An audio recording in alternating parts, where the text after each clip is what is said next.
If you're going to spend billions and disrupt the lives of so many workers across so many sectors, then at least have the data that DEI fundamentally works.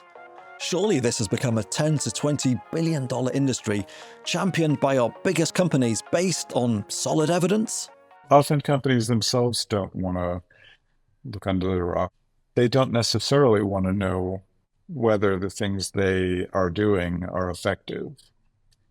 A lot of times, CEOs want programs that will appease their audience, whatever that is. Frank Dobbin, our Harvard professor of sociology, together with his colleague, Professor Alexandra Kalev at Tel Aviv, who couldn't make the interviews, has been doing what companies haven't, actually crunching the data on DEI. Well, the general pattern is that companies seem to want to blame their own employees for a lack of diversity or for any inequality in career outcomes for Black and white employees or in recruitment outcomes for Black and white and Hispanic and Asian American employees or potential employees, and try to address them with diversity training, which is right now, it's designed to make people understand that bias is widespread through some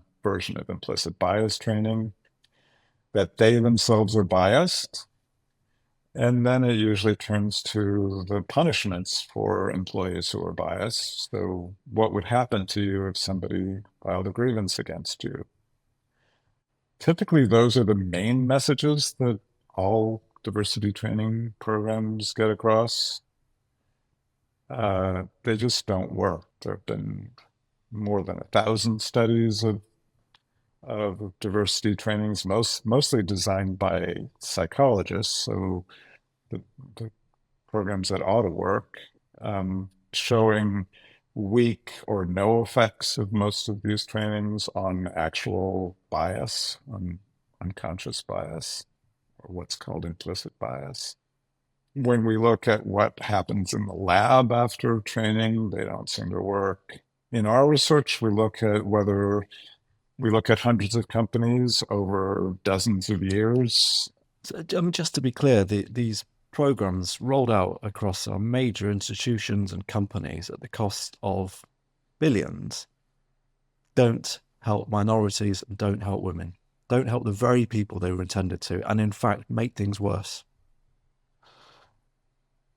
That's exactly what we see, and I don't know of any other studies that contradict what we see in our research. There are better ways to do training, and there are better ways to do complaints, but very few companies use the better methods. Is it the fundamental reason for this failure is, are you saying a backlash because it's putting white men especially on the defensive? It's accusing them of having implicit bias, accusing them of being problematic, making them fearful for their jobs. Is that the kind of nub of why they're failing? It appears to be. Many people from many groups don't have a good experience during diversity trainings. Many people come out of them thinking this was a waste of time, but white men often come out thinking I was targeted and I'm not racist. They're wrong about me. This whole thing is ridiculous. The complaints have been overstated. Same is true for sexual harassment training, and these grievance processes. But wait, DEI proponents might cry. Despite the needlessly needled men and failure to tangibly help women and ethnic minorities, there is still one big benefit to diversity training. It's great for business.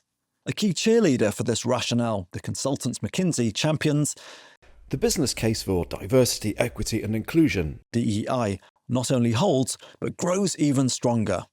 They report a 39% increased likelihood of outperformance for those in the top quartile of ethnic representation versus the bottom quartile. Who can possibly argue with that? Well, Alex Edmonds, Professor of Finance at London Business School.